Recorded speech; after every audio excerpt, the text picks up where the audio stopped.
Cerita novel romantis. Takdir dalam pernikahan. Bab 30. Tuan dan Zel kaget.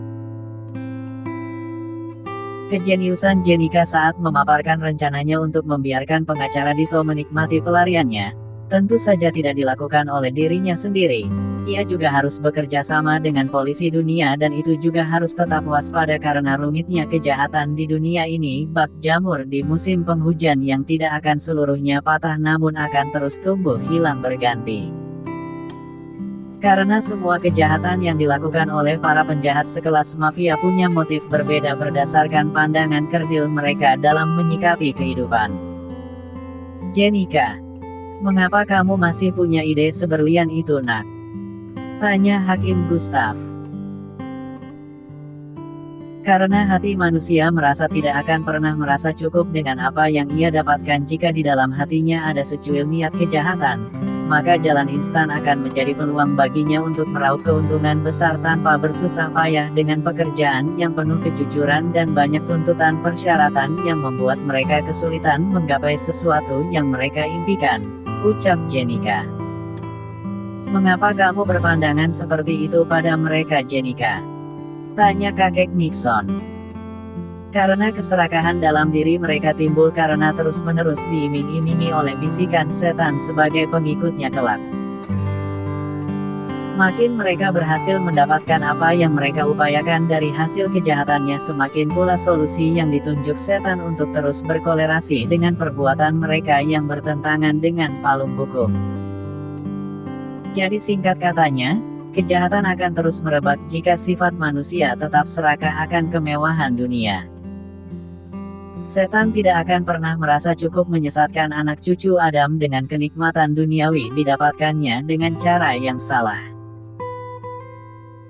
Makanya kenapa zina itu dijadikan faktor utama untuk ditawarkan kepada manusia sebagai landasan kejahatan terselubung tanpa orang banyak tahu. Setiap perilaku manusia tetap terlihat baik-baik saja padahal dia baru saja melakukan zina.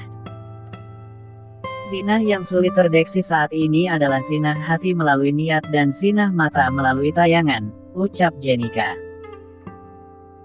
Otomatis para lelaki yang pernah bersentuhan dengan dunia imajinasi liar itu, wajah mereka sontak bersemu merah termasuk Denzel yang saat ini dilirik oleh istrinya penuh intimidasi. Yang, itu bagian terkenaknya tanpa bisa ditangkap radar kamu kan? Ledek Denzel. Tentu saja aku tidak bisa mengetahuinya karena itu adalah tugas malaikat yang akan mencatatnya di bawah pengawasan Allah dan dosamu terhitung tak terkira jumlahnya seperti argometer. Tapi, kamu harus tahu sekecil apapun dosa yang dilakukan oleh manusia tetap saja ada balasannya, walaupun itu adalah balasan yang ringan namun akan melumpuhkan saraf kerja otakmu, ujar Jenika sambil berbisik pada suaminya. Contohnya apa itu apa, sayang? Tanya Denzel dengan berbisik pula. Lupa dan malas, ucap Jenika. Maksudmu? Contoh kecilnya adalah seorang penghafal ayat-ayat buku suci. Dia harus menjaga dirinya dari kemaksiatan kecil agar hafalannya tetap terjaga. Jadi kalau kamu dibuat lupa akan sesuatu, ingatlah dosa kecil apa yang telah kamu perbuat dan buru-burulah untuk beristighfar. Itulah sebabnya kenapa orang terantuk batu itu harus spontan mengucapkan istighfar karena setan telah menghalangi langkahnya karena kemaksiatannya, jelas Jenika. Jenika, apa yang akan terjadi pada Dito jika ia mati atau ia tertangkap dan chips itu bisa terdeteksi dalam dirinya? Tanya Wira membuat Jenika tersentak sesaat karena sedari tadi terus-menerus bisik-bisikan dengan suaminya.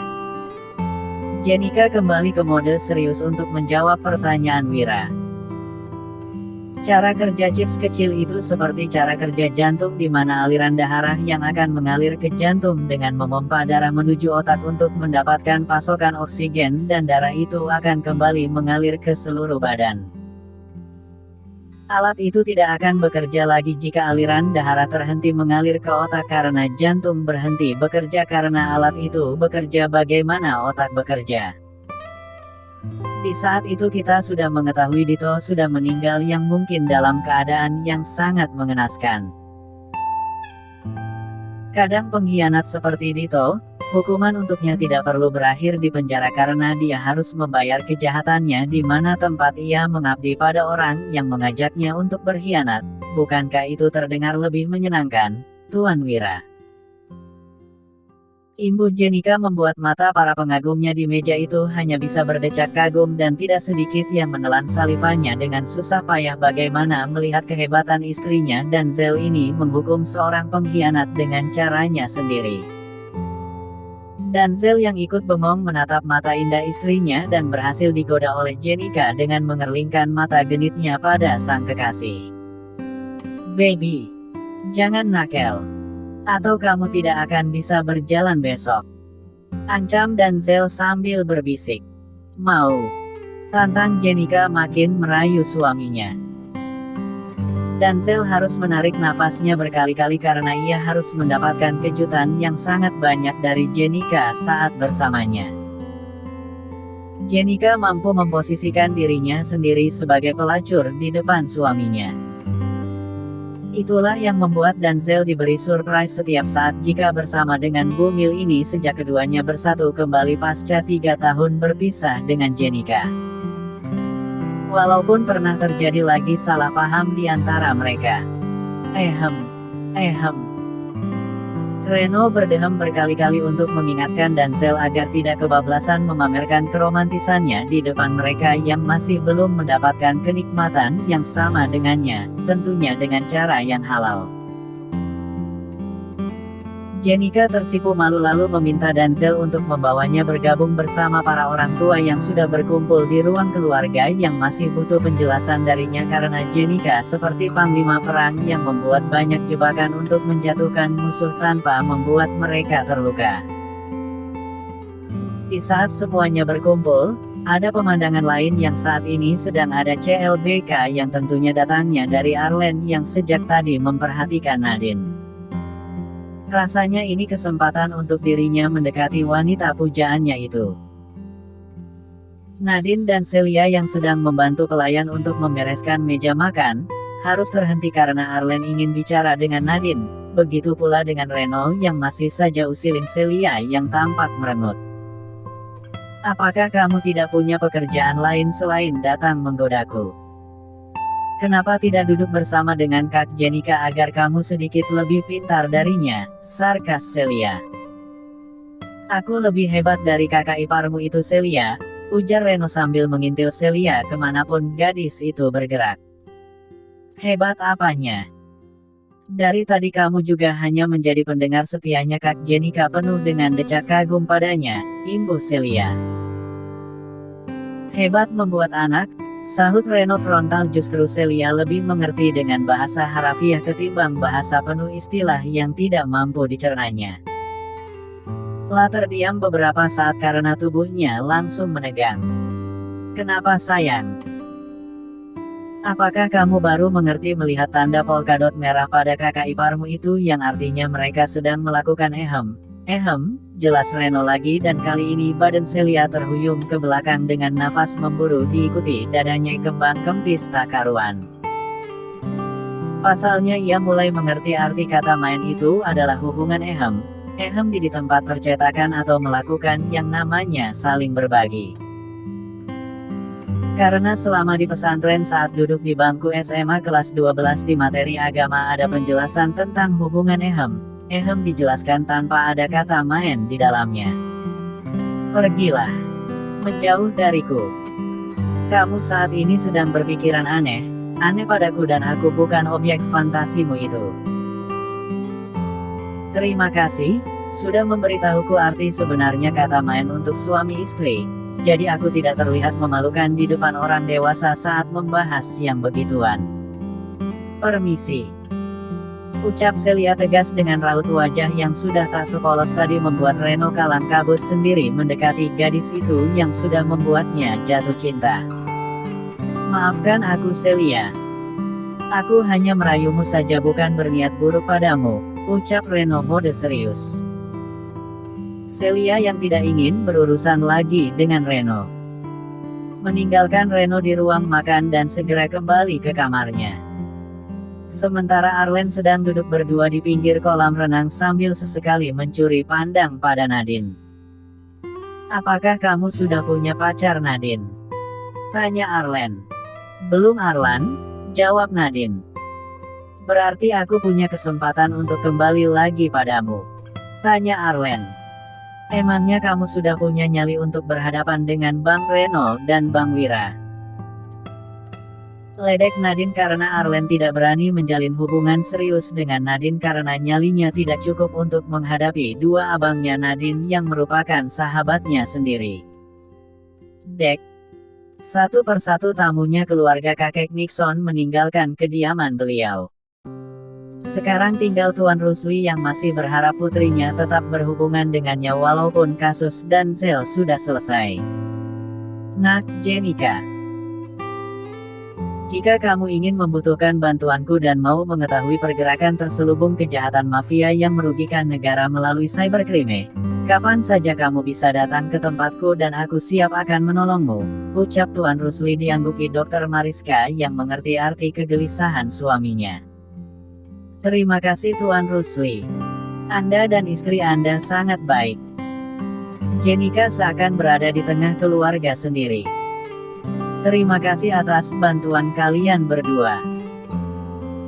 Tanpa kebaikan kalian saya mungkin belum bisa mengungkapkan kejahatan para penjahat yang akan membiarkan Mas Denzel mendekam di dalam penjara dalam kurun waktu entah sampai kapan," ucap Jenika dengan wajah sendu.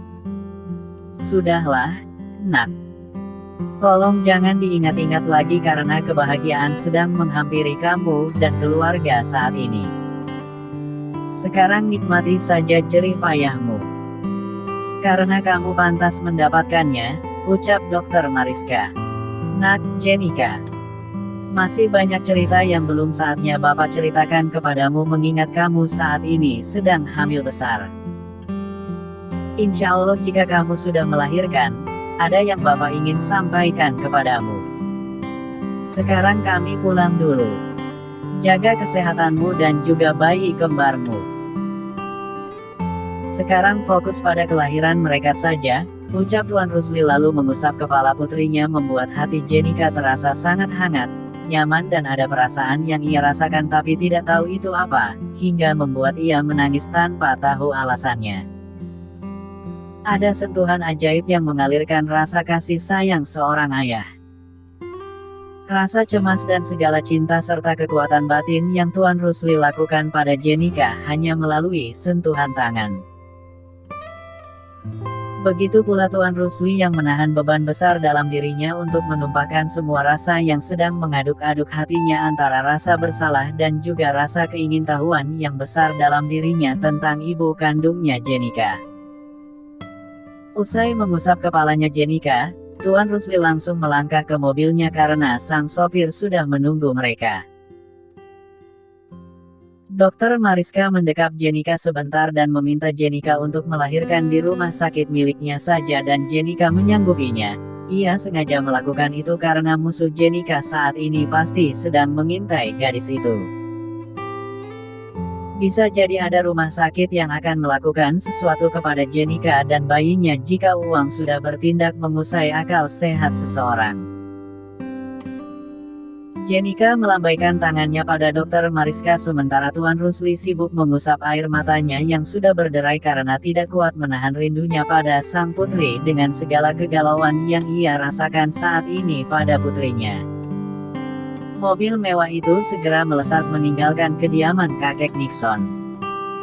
Sementara itu Arlen sedang menjelaskan tentang fakta baru yang ia harus ceritakan pada Denzel. Tentu saja antara Jenika dan Tuan Rusli. Denzel begitu kaget mendengarnya namun bukti dari hasil tes DNA yang sengaja difoto oleh Arlen dari Dr. Mariska tidak bisa lagi diingkari oleh Denzel. Jadi Tuan Rusli itu ayah mertuaku yang sesungguhnya? Tanya Denzel begitu syok. Lanjut ke bab 31.